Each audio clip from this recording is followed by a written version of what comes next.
할렐루야. 오늘은 설교를 짧게 해야 될 것 같습니다. 이제 드디어 사무엘상 16장으로 들어왔어요.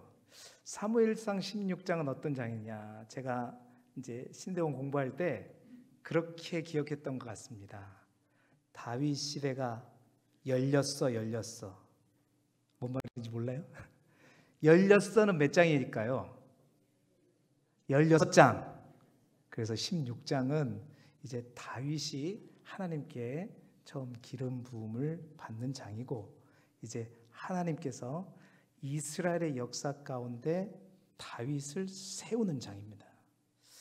중요한 장이죠. 그리고 중요한 내용들이 기록되어 있는데, 오늘 본문 속에서 이제 본격적으로 다윗을 기름 부은 사건에 들어가기 전에 우리가 놓치지 말고 주목해야 될 한 가지 사실이 있어서 오늘은 그것을 먼저 함께 보고 기도하고 다음부터 이제 다윗에 관한 이야기로 들어가 보도록 하겠습니다. 오늘 16장을 통해서 사무엘로 인해서 다윗이 기름 부음 받기 전에 우리가 놓치지 말고 주목해야 할 몇 절이 있어요. 그 중에 첫 번째 절이 어떤 절이냐? 바로 우리가 읽었던 사무엘상 16장 1절의 말씀입니다. 우리 1절 말씀 함께 읽어보도록 할까요? 시작. 여호와께서 사무엘에게 이르시되 내가 이미 사울을 버려 이스라엘 왕이 되지 못하게 하였거늘 내가 그를 위하여 언제까지 슬퍼하겠느냐? 너는 뿔에 기름을 채워가지고 가라. 내가 너를 베들레헴 사람 이새에게로 보내리니 이는 내가 그의 아들 중에서 한 왕을 보았느니라 하시는지라. 아멘. 이 파리가 한 마리 여기 있어요. 날아가네요. 아까부터 앉아 있었는데 절대 안 넘어갔는데 이제 손을 가르치니까 날아갑니다. 이 1절 말씀을 우리가 먼저 주목할 필요가 있다라는 거예요. 여러분, 이 1절 말씀을 읽어보면 크게 우리가 두 가지를 알 수가 있죠. 사무엘이 그를 위하여 슬퍼했다. 여기서 그는 누구죠? 바로 사울입니다. 하나님께서 몇 번이나 기회를 주셨지만 그 기회를 살리지 못했던 사울이죠. 근데 그를 위하여 언제까지 슬퍼하겠느냐? 그러니까 사무엘이 이제 사울 때문에 엄청나게 울었다는 거죠. 이 한 가지 알 수 있고, 또 한 가지 사실은 사울을 향해 그렇게 눈물을 흘리며 슬퍼했던 사무엘을 향해 우리 하나님께서 야, 그래도 네가 제사장이라 마음이 넘구나. 그래도 네가 정이 많구나. 네가 의리가 있구나. 이렇게 말씀하시는 것이 아니라 오늘 본문을 보게 되면 이거는 사무엘을 이해하고 사무엘을 칭찬하는 것이 아니었죠. 뭐예요? 사무엘을 책망하고 있다는 겁니다. 이것이 성경에 나오는 사무엘을 향한 첫 번째 책망이에요. 여러분, 사무엘이 누구입니까? 사무엘은요, 자타가 인정하는 하나님의 사람입니다. 사무엘상 3장에 본격적으로 그가 사사로 그 직무를 수행할 때 누구보다도 그는 하나님의 마음을 알고 하나님의 마음을 잘 대변했던 자가 바로 사무엘이었죠. 그 사무엘을 향한 하나님의 평가가 뭐냐? 바로 사무엘상 3장 19절 말씀이에요. 같이 짧으니까 다시 한번 읽어보죠. 시작. 사무엘이 자라매 여호와께서 그와 함께 계셔서 그의 말이 하나도 땅에 떨어지지 않게 하시니. 아멘. 그렇습니다. 사무엘이 자라매 여호와께서 그와 함께 하셔서 그의 말이 하나도 땅에 떨어지지 않게 하셨다. 그만큼 사무엘은 하나님의 말씀대로 또 살았던, 말씀을 전하고 살았던 그러한 자가 바로 사무엘이고요. 우리가 잘 알듯이 사무엘상 7장에는 바로 사무엘이 이끌었던 미스바 회개운동, 대부흥 얘기가 나올 정도로 사무엘은 언제나 하나님의 마음을 흐뭇하게 하는 그러한 선지자요, 제사장이요, 사사였습니다. 그런데 성경에 잘 보시면 하나님께서 단 한 번 어디에서도 사무엘을 책망한 적이 없어요. 근데 처음으로 사무엘을 책망한 것이 바로 이것이었습니다. 하나님은 너 왜 이렇게 오래 슬퍼하고 있느냐? 그러니까 슬퍼할 수 있죠. 근데 문제는 뭐냐면 너무나도 오랫동안 그 일로 슬퍼하고 있었다라는 사실입니다. 하나님 보시기에 지나칠 정도로 사무엘이 오래 슬퍼했다는 거죠. 그가 슬퍼하는 이 슬프다라는 단어의 히브리어 원어를 찾아보면 그 의미가 어떤 의미냐면 죽은 자들의 애도를 표현할 때 쓰는 이 슬픔 표현입니다. 그러니까 부모나 자식을 잃어버리고 땅에 엎드려서 영영 울어 그 슬픔을 주체하지 못할 정도로 울은 그러한 슬픔으로 이 사무엘이 울었다는 거예요. 그래서 하나님께서 그 모습을 보시고 너는 이제 그만 울어라. 그만 좀 슬퍼해라. 도대체 언제까지 슬퍼하고 있을래? 단호하게 하나님께서 책망하십니다. 그러면서 뭐라고 말씀하시면 뿔에 기름을 채워가지고 내가 새롭게 세운 왕에게 가서 기름을 부으라는 거예요. 그러니까 슬픔에 더 이상 머물지 말고 내가 원하는 그 뜻을 쫓아 움직여라 말씀하고 있는 것입니다. 자, 이 1절만 봐도 이 사무엘의 영적인 상태가 얼핏 보면 드러나 보입니다.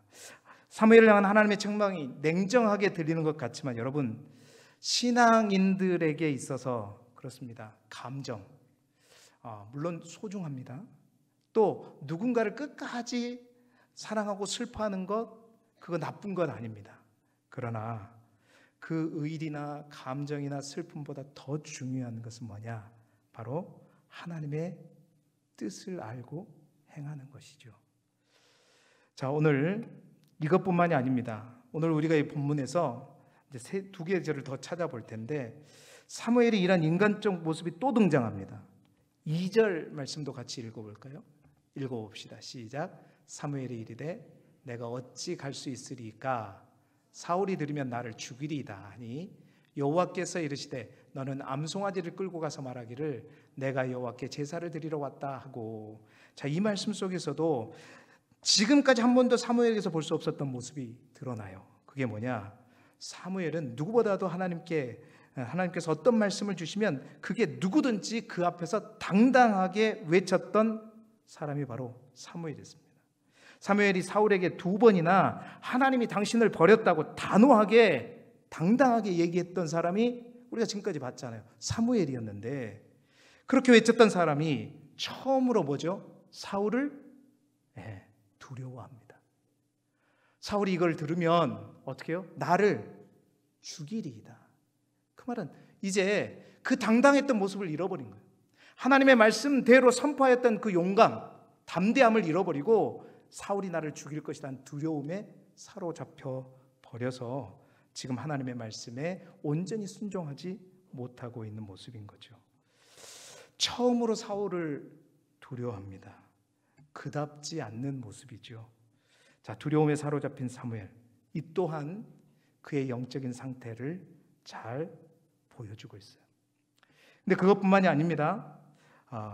6절 말씀도 함께 봐볼까요? 함께 읽어봅시다. 시작. 그들이 오매 사무엘이 엘리압을 보고 마음에 이르기를 여호와의 기름 부으실 자가 과연 주님 앞에 있도다 하였더니. 이게 어떤 상황인지 여러분 대충 아시죠? 이제 하나님께서 말씀, 내가 이새의 집 아들 가운데 왕을 보았다. 내가 거기에 갔었을 때 내가 말하는 자 그 자가 바로 내가 택한 왕이다. 그렇게 말씀하셨어요. 우리 3절 말씀에 보시게 되면 사무엘상 16장 이새를 제사에 청하라. 내가 내게 행할 일을 가르치리니 내가 내게 알게 하는 자에게 나를 위하여 기름을 부을지라. 그러니까 하나님 뭐라고 그러셨냐면 네가 이새를 초청하고 내가 그곳에 분명히 사울이 아닌 다음 왕을 내가 집어놨다. 거기에 가게 되면 내가 말할 때 너는 그 사람, 그 아들에게, 이새의 아들에게 기름을 부으면 된다라고 했어요. 그래가지고 딱 갔을 때의 반응이 방금 앞에 있는 6절 다시 한번 볼까요? 그들이 오매 이제 이새와 그의 아들들이 왔다는 거예요. 사무엘이 가장 먼저 누구를 본 거예요? 엘리압을 본 거예요. 엘리압은 바로 이새의 맏아들이었습니다. 마음에 이르기를 뭐라고 해요? 여호와의 기름 부으실 자가 과연 주님 앞에 있도다. 여러분, 이 모습 또한 이상합니다.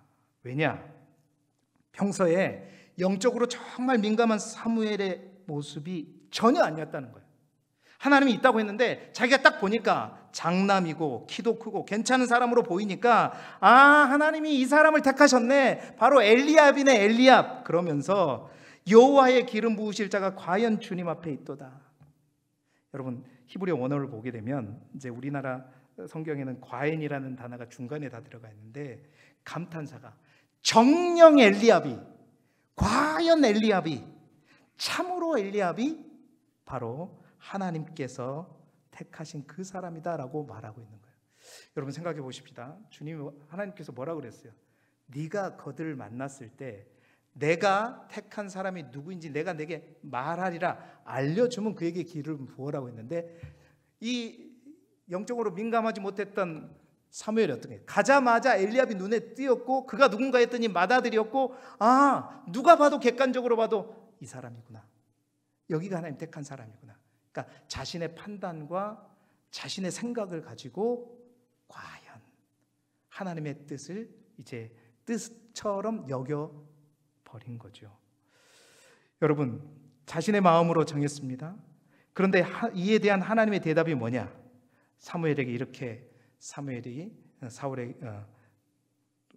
하나님이 사무엘에게 이렇게 말씀하시죠. 7절 말씀입니다.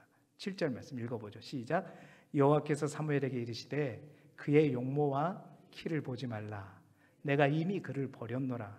내가 보는 것은 사람과 같지 아니하니 사람은 외모를 보거니와 나 여호와는 중심을 보느니라.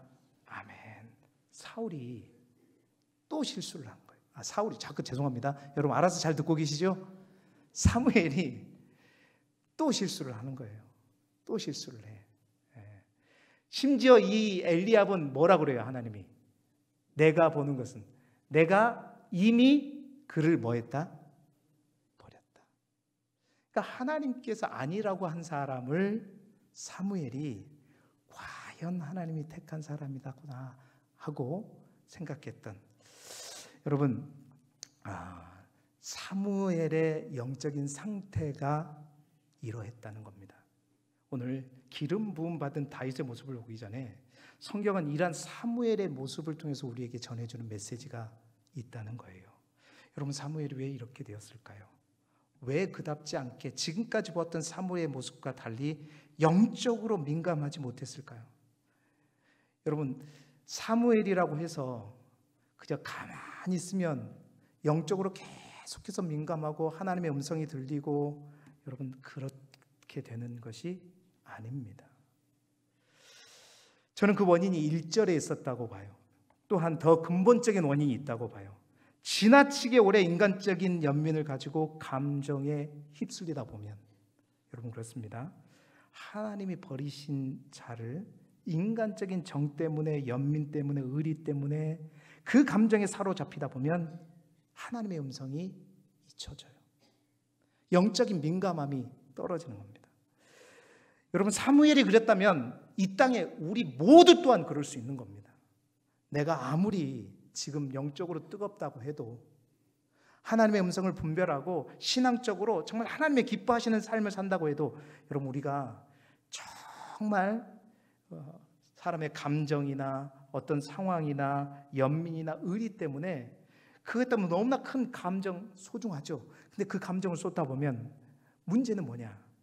우리가 영적으로 더욱더 무뎌지는 거예요.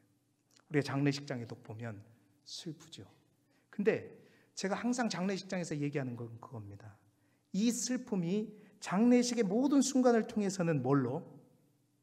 기쁨과 감사로 변화되기를 기도하면서 장례를 인도를 해요. 그게 또 성경적이고요. 죽음이 끝이 아닙니다. 세상 사람들은 그렇게 보지만 그리스도인들에게 죽음은 새로운 시작이고 새로운 출발입니다.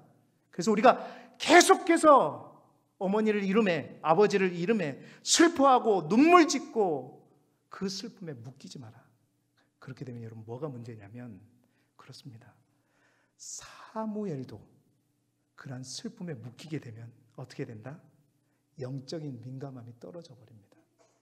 그렇게 하나님의 말씀을 잘 듣고 순종했던 사무엘이 감정에 사로잡히고 육적인 본능에 사로잡히고 그래서 자기 마음대로 판단하고 해석하고 내가 본 게 하나님의 뜻처럼 여겨버리고, 오늘 성경은 분명히 우리에게 말해주고 있어요. 생각, 감정, 연민 다 소중한 감정이지만 여러분, 그 감정에 휘둘리시면 그 감정의 자리를 털고 우리가 하나님의 뜻을 분명히 분별하실 수 있기를 주님의 이름으로 소원합니다. 오늘 오전에도 말씀했던 그겁니다. 계속해서 우리가 미디어를 보고 있다면, 계속해서 우리가 하나님의 뜻과 하나님의 영적으로 민감해지는 게 아니라 세상 소리가 크게 들려지고 막 원통함이 생기고, 그러면 나도 일단 서울로 올라가자 이렇게 되는 거라는 거죠. 그러면 그게 정말 이 나라를 위한 길이 아니라 여러분, 하나님께 그것을 맡겨드리고 그 하나님께 우리의 문제를 올려드리는 자리에 먼저 분명히 가야 된다. 그래서 영적인 민감에 떨어지지 않는 것이죠. 또 근본적인 문제는 뭔지 아세요? 그가 아무리 어떤 슬픔에 잠겨 있을지라도, 연민과 또한 의리에 붙잡혀 있을지라도 그가 더욱더 하나님의 말씀을 열심히 듣겠노라고 몸부림쳤으면요, 분명히 하나님의 말씀이 묶여있는 사무엘을 끄집어낼 줄로 믿습니다. 여러분, 이게 제 얘기가 아니라 오늘 이 본문 중에서 말씀하고 있는 이 사무엘의 연약한 모습, 영적으로 둔한 모습을 분명히 보여주지만, 이러한 사무엘을 하나님께서 깨워주시는 말씀이 있어요. 그 말씀이 아까 읽었던 7절의 말씀이에요. 그 아까 읽었던 7절의 말씀 우리 다시 한번 올려줘 볼까요? 이게 이제 뒤에 빙점이 있는 그 말씀입니다. 다시 한번 읽어보죠. 시작. 여호와께서 사무엘에게 이르시되 그의 용모와 키를 보지 말라. 내가 이미 그를 버렸노라. 내가 보는 것은 사람과 같지 아니하니 사람은 외모를 보거니와 나 여호와는 중심을 본다. 아멘. 하나님께서 이제 슬픔과 연민과 의리에 사로잡혀 있어서 이제 자기 마음대로 하나님의 음성에 집중하지 않고 판단하고 생각하는 사무엘을 영적으로 깨우는 하나님의 음성이 들린 겁니다. 정신 차려라. 사람은 외모를 보거니와 나 여호와는 중심을 본다. 지금 네가 뭘 의지하여 판단하고 결정하고 뭐에 묶여 있느냐 하면서 사무엘을 깨워줍니다. 슬픔에 잠겨있던 사무엘을 깨워주는 것이고, 하나님의 말씀에 민감하지 못했던 사무엘에게 똑바로 해라. 나는 중심을 보는 사람이다. 잘 봐라. 제대로 봐라. 여러분, 그 말을 통해서 사무엘이 깨어납니다. 감사하게도. 그러면서 사무엘이 왜 진짜 그래도 사무엘인가, 오늘 성경은 우리에게 분명히 보여주는 말씀이, 잘 보세요. 나는 중심을 본다 하면서 또 책망했잖아요. 그래서 이제 차례대로 이새의 아들을 하나씩 7째까지 다 봤어요. 자, 여러분이 그렇게 봤으면 없어요. 하나님 아무 말도 안 하셔.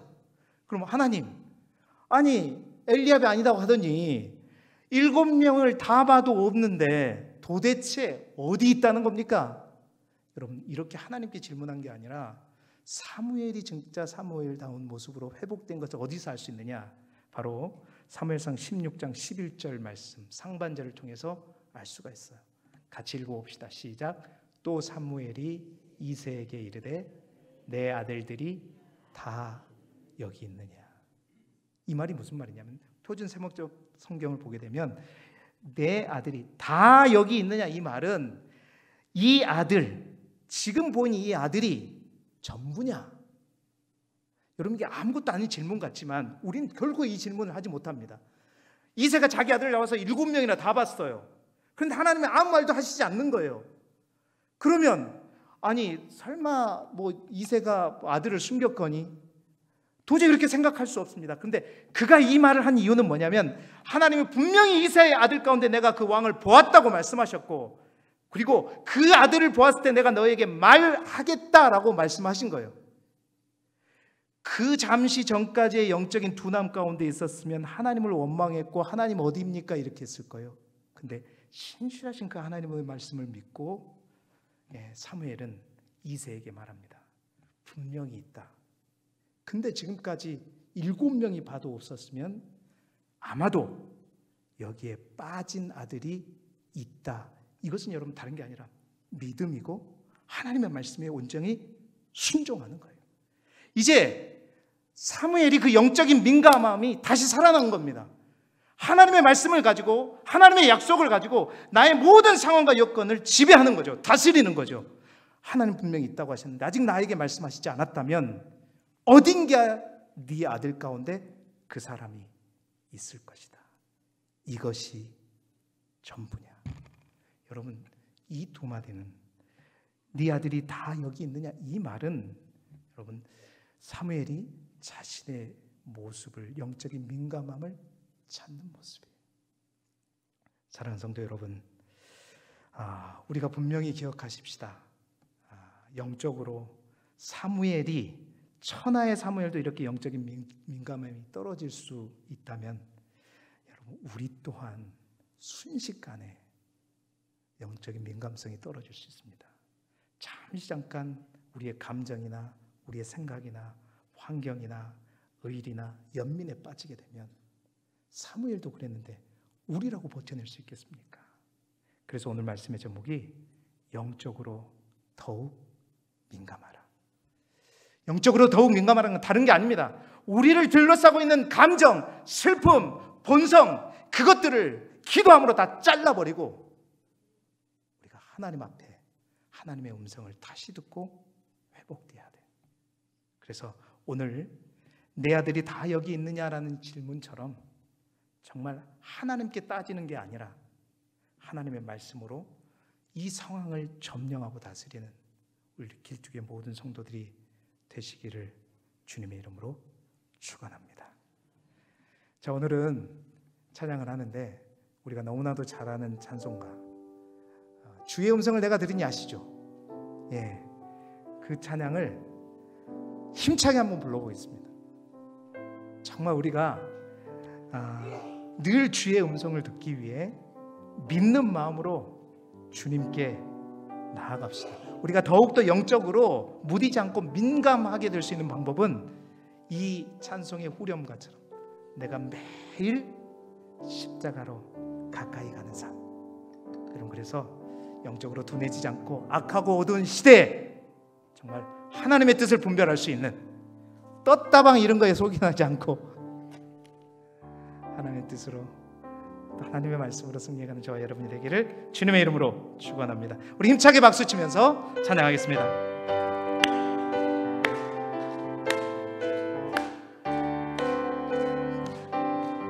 주의 음성을 내가 들으니 사랑한단 말일세. 믿는 마음으로 주께 가오리. 나를 영접하소서. 내가 매일 십자가 앞에 더 가까이 가오니. 구세주의 흘린 보배 피로써 나를 정케하.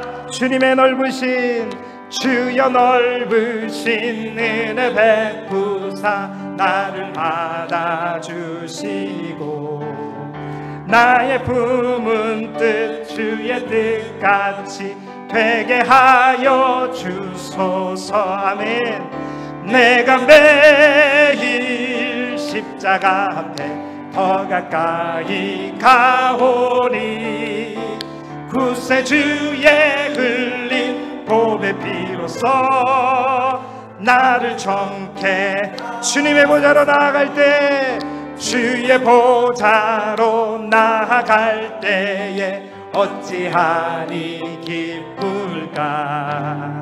주의 얼굴을 항상 배우니 더욱 친근합니다. 아멘. 내가 매일 십자가 앞에 더 가까이 가오니. 구세주의 흘린 보배 피로써 나를 정케하. 우리 그 주의 넓은 사랑, 우리 구주의 넓은 사랑을 증명할 자 없으며 주가 주시는 참된 기쁨도 헤아릴 수 없도. 아멘. 내가 매일 십자가 앞에 더 가까이 가오니 구세주의 흘린 보배 피로써 나를 정케. 내가 매일 십자가 앞에, 내가 매일 십자가 앞에 더 가까이 가오니. 아멘. 구세주의 흘린 보배 피로써 나를 정케 하. 우리 두 손을 높이 들고 내가 매일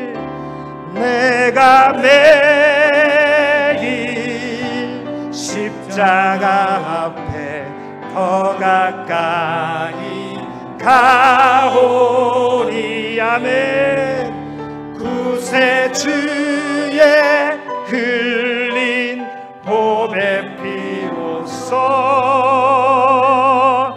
나를 정케 하소서.